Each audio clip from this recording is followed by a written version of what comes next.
Has anybody ever asked you, why are you not leaving this narcissistic person in your life? Maybe it's a parent and they wonder, why do you keep going to visit them when they've done such awful things? They've said horrible things, they've done awful things. Why do you keep staying?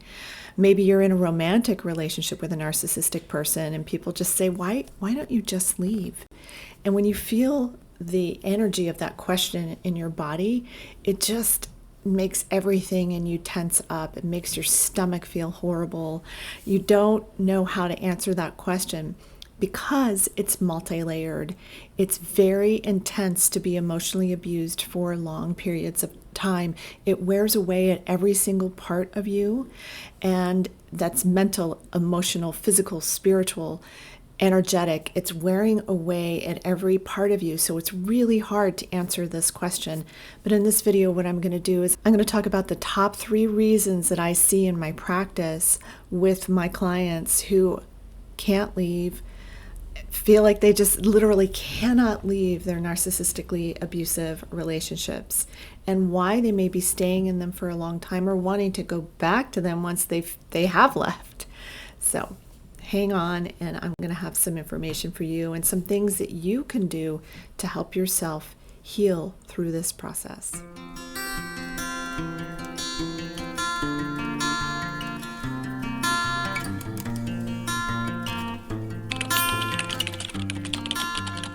I'm Dr. Meg Haworth, and I'm a transpersonal psychologist, a holistic nutritional chef, and a best-selling author of Get Well Now, Healing Yourself with Food and the Power of the Mind. And I'm also the author of Done with Dairy, Giving Up Gluten, 14 Days to a Delicious and Healthy You. I help people heal holistically, getting to the emotional root cause of illness and pain in the body, and where those drains are happening through the energy system that are draining the body of its precious energy to run its biology the way it needs to. So like I said in this video, I'm talking about the top 3 reasons that I see in my practice as to why people cannot leave their narcissistically abusive relationships, or why they won't leave them. It's very complex to answer this question, and when you ask somebody who's directly in a narcissistically abusive relationship why they can't leave, often the deer in the headlights, that's what you'll get. And it's because they don't even know how to answer this question. They don't know why exactly they are really stuck in this. And in some cases, they know exactly why they're stuck. The number one reason that I see that people don't leave these abusive relationships, whether it be with a parent or a mate. I mean, it could be somebody you're married to, it could be a boyfriend or girlfriend. It could be a boss that you work for and you're having a hard time leaving the company.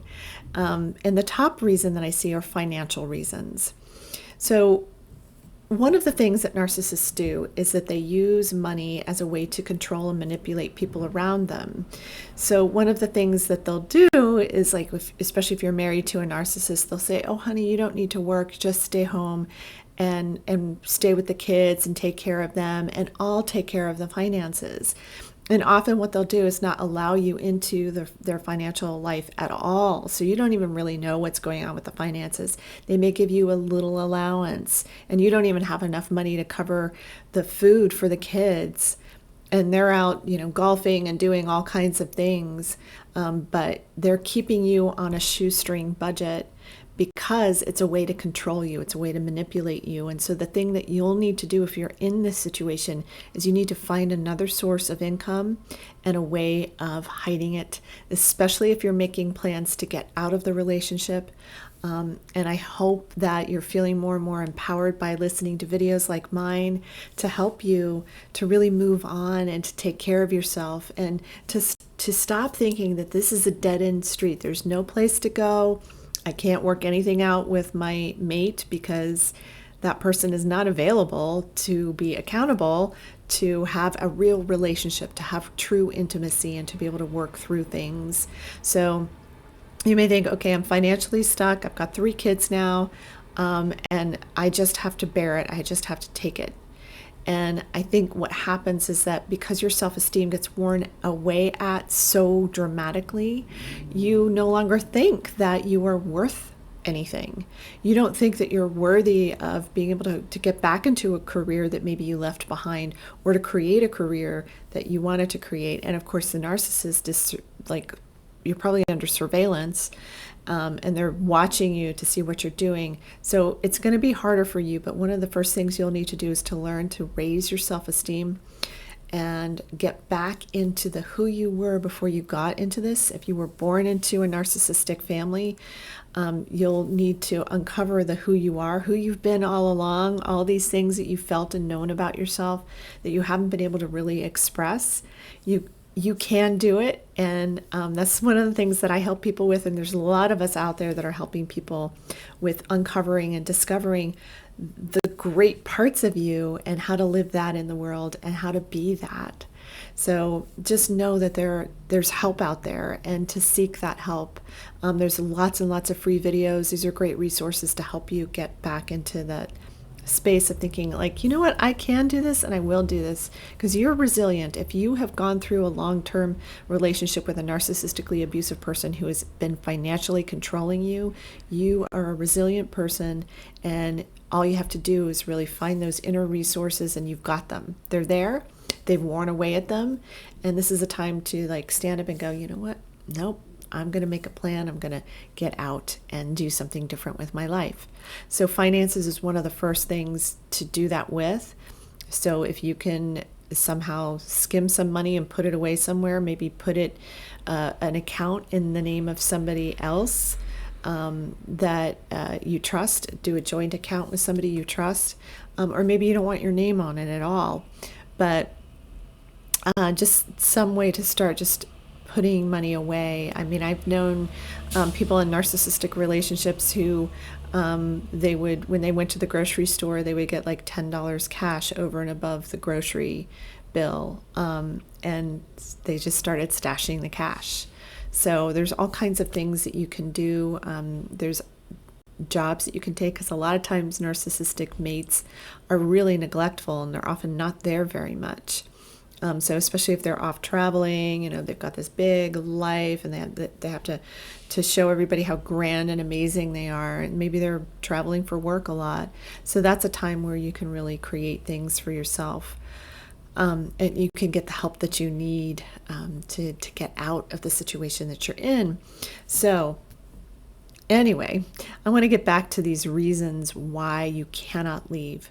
Now, the second reason that I see a lot in my practice is I see that people are not leaving their narcissistic relationships for physical reasons. They're sick. One of the things that narcissistic abuse does is it wears away at you and makes you sick over time. I've had so many people come to me and say, you know, I used to be strong and resilient, and I used to go hiking, and I used to do all these amazing things, and ever since I've been with this person in this relationship, I have gotten to the point where I can barely even hike anymore. So you're going to have to restore your health somehow. And think of it as this energy bond and this energy dynamic that's going on between you and this narcissistic person, whether this be a parent, again, you know, who's got you roped in doing stuff for them all the time, and then telling everybody that, no, you don't do anything they don't do anything for me. No one visits me. You know, that's something a narcissistic person will do. There's just lots of lies and smoke and mirrors and all these things going on. So physically, if you're physically stuck because you're sick, you're going to need to get some help for that. There are a lot of physical illnesses that can be helped dramatically by one thing, by learning to meditate. And there's all kinds of meditation videos online that you can reference so you can learn to meditate, because mindfulness meditation is great because you're just listening to one sound, you're just focusing on one sound in the room, or maybe you're just focusing on the in-breath and the out-breath. There's actually one on my channel for meditation for increasing your intuition, and I would recommend that you do that. It's just a simple learning to listen to the in-breath and the out-breath, and this will help you so much. Entire diseases have gone away with meditation. I know somebody who's been a long-term meditator who her brain has been studied by UCLA. and she's now a mindfulness meditation teacher, and she's really powerful. She's healed depression, she's healed all kinds of physical illnesses. So just start with meditation. That's something you can do quietly on your own. No one needs to know about it, and you do that on your own time. And just start doing that. If you can take a meditation class, that's one of the very best ways, because meditation classes will put you in the group setting, and it's much easier to meditate within a group setting than it is to try to do on your own, especially if you have a lot of narcissistically abusive chatter. If you're ruminating a lot, it'll be helpful to have some kind of a group setting that will be really, really, really good for you. So that's something that you can start to do right now to help you with releasing some of these stress-related illnesses like stomach problems, or maybe you have headaches quite a bit, and they're really coming from the emotional stress that you're going through. And meditation, breathing exercises are really good. This will reset your nervous system just by doing 3 cleansing breaths. That's in through the nose and out through the mouth. Do 3 of those in a row, and just feel your body calming down. So that's another thing that you can do to help you with restoring your energy. Breathing is a wonderful way. If you can do breath work, that's a wonderful way to also help to restore your energy, reset your nervous system so that your body can calm down, so that these stress-related illnesses they can and have, I've seen that happen, where they start to disappear. The third thing that is the reason why you cannot leave your narcissistically abusive relationship is trauma bond. It's the trauma bond. And this is a really complex bond that happens between people in a narcissistically abusive relationship, where the narcissist is using you as the target to get that narcissistic hit, that energy hit, that supply that they need to continue controlling, to continue feeling superior, and to continue feeding their weakness, because that's really what you're doing, is you're taking your own precious energy and feeding their weakness, because they are insecure, they are weak. The whole underpinning of this personality disorder is that they are insecure. They are it's a shame-driven disorder, so they're projecting all of their shame and their pain and their guilt on everybody around them, all of their criticism. And so if you're continuing to take this, you have been through this whole cycle with this person that creates a trauma bond. And a trauma bond is like a chemical response, because those times when they are so nice and you have an amazing day, or maybe you have an amazing vacation with them, and they're just being so sweet to you, and sometimes they can be really sweet to you for an extended period of time, but just know that they are getting supply from you, and they're being sweet to you for a manipulative reason, for gain for themselves. It's not that they're love you madly and that would do anything for you. They certainly aren't going to listen to you and what's going on in your own heart, and they're not going to be able to be there for you and support you emotionally when you need help and support. They don't know how to do that. They're not wired for that at all. So chances are that you are in this trauma bonded relationship. And one way to look at it is chemically. So it's a chemical roller coaster that you go through. So when the highs, you're feeling really good and they're feeling really good, because everything's based on their mood. So if you're basing everything you do on their mood, you're walking on eggshells all the time, basing it on how they're doing, then you too are looking for that dopamine hit of them being on their high, and you're trying to keep them on their high, because when they're there, they're so nice, they're so charming, they're so lovely, and then you just think, oh, there's that guy I married, or that gal I married, or fell in love with, or that dad or mom who is just, she's taking me out shopping, she's buying me all this nice stuff. And so, yeah, you're feeling good in the moment because they're in a good mood. If you're basing all of your moods on their mood, that's a big red flag that you are in a trauma bond, and that you're looking for the dopamine hit that they get. They're looking for the dopamine hit, and you're on this roller coaster. So as soon as something goes wrong in their world, boom, you take all of the heat for it. You take all of the blame for it. So you're going through this high and low. So you're going to describe your life, your inner life, as you're on a roller coaster. And what happens, this is the exact same thing that happens to addicts, is there's an addiction factor to this. It's an addiction quality where you're addicted to when they're love bombing you and making you feel good. It does feel good, and you think it's real.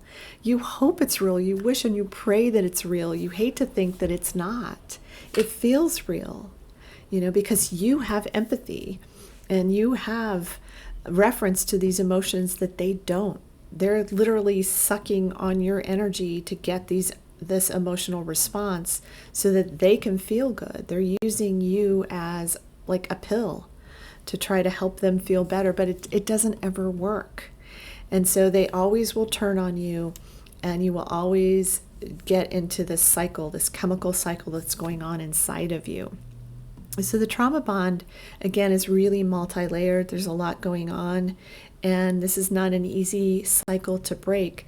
But one of the first ways to start breaking that is to get aware you're in this bond. And this is something that you've been doing together, and get aware of what your part is and start to learn how to disengage from this up and down that's going on all the time. Start to learn to not need that hit from this person anymore. You don't need that love bomb anymore. You see it for what it is, and you no longer allow that to commandeer your life and your moods and how you do things. The more you live your life and disengage from their life and making them the number one person, the only person that matters, because you're trying to get them to not blow up at you or at other people, or maybe at your kids. The more you disengage from all of that, the better off you're going to be, and you'll be able to get back into your own energy. You'll be able to get back into who you really are, and you'll be able to start focusing on that, start focusing on your talents, your skills, your abilities, who you are, and what you came here to do. You didn't come here to just be a sponge for a narcissist. They're just sponging all of your good energies. You didn't come to this life for that. You came to this life to make a difference, whether that be in your children's lives or in the lives of a lot of other people that you work with. There's so many ways that you're doing that, and I want you to look at what are those ways. What are the ways that my goodness really shines into the world and helps other people and helps myself? And I want you to use that for yourself. So I hope this information's really helped you. I know it's a lot. There's a lot of information out there on trauma bonds. I highly recommend going to see Dr. Ramani and her videos on trauma bonds. There's one that's like an hour long. It's sort of a mishmash of several videos that I recommend you watch. It's really good. And it'll help you more with the psychological underpinnings of what a trauma bond is and what it does. I focus mostly on the holistic system and on the energy system and how those drains, those emotional drains, hurt your body over time, and helping you to release the energy, the toxic emotional energy, so that you can bring in the emotional energy and have that be the thing that really fortifies you. That everybody has reference to. You have the ability to connect into peace, into love, into joy, into kindness, into caring, into all these wonderful emotional experiences that are your birthright. Harmony, all of these things are who you really are, and that's bringing those energies back into your life in whatever way it takes for you to do that. Like if it means you're going to start watching more of these videos, or you're going to start reading books that really are inspirational, watching inspirational movies, things that can connect you with those feelings, that will also really help you. All right, so this has been a lot of information in this video. If you feel like you need help with this, you can book a free call with me. The links are in the description below. If you feel like you're ready to work through this and you're looking for a practitioner that works holistically like I do, that does somatic work, I work with people all over the world. So if this is fitting for you, then please, and you feel like you're ready for this and you want to get into this kind of work, please just book that free call with me. I hope this information has been helpful to you, and I hope this information will help you get well now.